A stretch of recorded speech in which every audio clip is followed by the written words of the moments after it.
Hey everyone, welcome to the video. Final practice just ended a little bit ago, so I was able to put together my cheat sheet and finalize my favorite plays.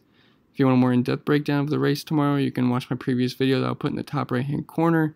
It's got some good information on track history and some of the guys I liked after qualifying. It was before final practice, but I'd recommend watching that video. And if you could leave a like and subscribe to the channel, I'd really appreciate that. And also, baseball is right around the corner, and I'll be making videos for that as well, so you're not going to miss out if you're into MLB DFS. So anyway, back to the cheat sheet. My favorite dominators this week are going to be Kyle Busch and Brett Keselowski. Kyle Busch being my number one. He's going to be starting fourth, and he's the most expensive driver this week. But he was great in practice. He had some great long run speed. I think he was sixth in the 10 lap, fourth in the 15 lap, and he did not make a 20 lap. But just starting fourth, I think he can get up front, especially with Austin Dillon being on the pole. And Harvick was pretty slow, so I think he can get around those guys and lead some laps. And the second guy is going to be Brad Keselowski, who had an even better practice than Kyle Busch, but he's starting 13th, so it's going to take him a little bit longer to get up front. In the second practice, I think he was first in 10 lap.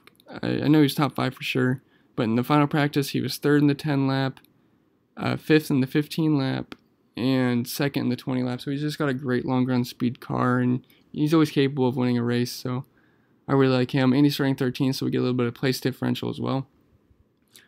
And going into the place differential plays, we have Martin Truex Jr. at number 1. It's no surprise. He's starting 27th, and he's always capable of getting a top 5. I don't know why DraftKings priced him at $10,000. He's been great here. He's got the second highest driver rating to Kyle Busch here since 2014.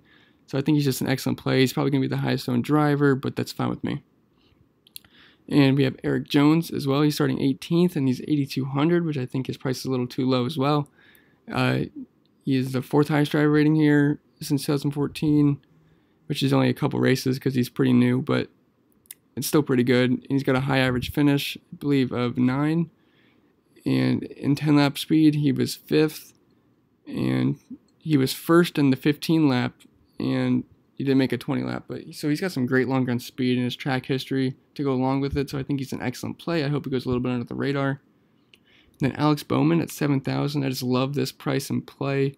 He's too cheap. He finished 13th here last year, and he's starting in the mid-20s. I don't know exactly where, but his long run speed was great today. He was 4th in the 10 lap speed. He 6th in the 15 lap, and he didn't make a 20 lap. But I think he's an excellent play, especially at 7,000. He's pretty easy to fit in your lineups. Then we have Daniel Suarez at 8,000. He's starting 20th. He had a good practice as well. He got 11th in the 10 lap, 6th in the 20 lap. So he's got some good long run speed. I could see him getting a top 15, top 12. And Daniel Hemrick, this is a new play. I wasn't on him yesterday, but his practice was insane today. He was the first in 10 lap. He was good in the second practice as well. And if he's starting 17th and he's only 6,300, his price really dropped. So I think this is a sneaky play. I hope people. I haven't heard a lot of people talking about him, so I think this could go under the radar, and I really like him. Kurt Busch, I have him all the way down here just because of his price tag. And in the 10 lap speeds, he wasn't that good. He was 19th, and he's starting 21st. I still think he's going to get probably a top 15 for sure, but the practice kind of threw me off a little bit. And his price tag at 9,100, it's really getting up there. And the same for Paul Menard. He's starting 27th, but his 10 lap was 24, which is a little bit worrisome. But I still think he's going to finish in the teens like he usually does. I just don't think there's too much upside, but I like the price tag at 6,700. And for my cheapos, there's really not too much to say about them. The Bubba Wallace is starting 27th. I know it's in the late 20s. I think he's 28th maybe. I think he's a good play. 10 lap wasn't too impressive, but I think he's going to get top 25. He finished 20th here last year. Michael McDowell starting 29th. He should move up a few spots. And Matt Tifft was great last week, so that might up his ownership, but he's starting 32nd. I think he should move up a few spots as well. And my fades, Austin Dillon on the pole. Not about that. Don't really like Austin Dillon. Practice speeds reflected that. Kevin Harvick, it's really scary to fade Kevin Harvick, but his practice speeds just weren't there today. He was 10th in the 10 lap, and I just think Kyle Busch and Keselowski are going to be able to go by him. He might grab the lead from Austin Dillon really early on, but I think Kyle Busch should hawk him down soon because he was much faster. I don't like Eric Almirola starting 3rd.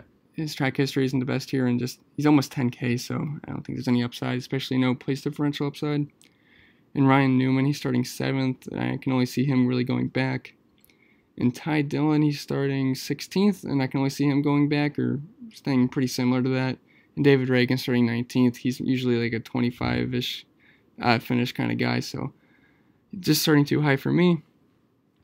In the example lineup, I have Kyle Busch as my dominator, and then we have Martin Truex, Eric Jones, Alex Bowman, Gino Hemrick, and Bubba Wallace, and we have 200 salary left. And so that's just the example lineup, but that's the first lineup I put together, and I really like that. And I think I'm gonna do multi-entry, so I'm gonna post a video tonight of my ownership or exposure to all the drivers I'm using. So look out for that. And if we go over here, I just posted the speeds. So we have the 10 lap averages. It's not showing you, but oh, here we go. Yeah. So we have the 10 lap averages here, as you can see. You can just pause this if you want to look at it. I'm just gonna scroll through. Then we have the 15 lap averages. Not many cars ran it.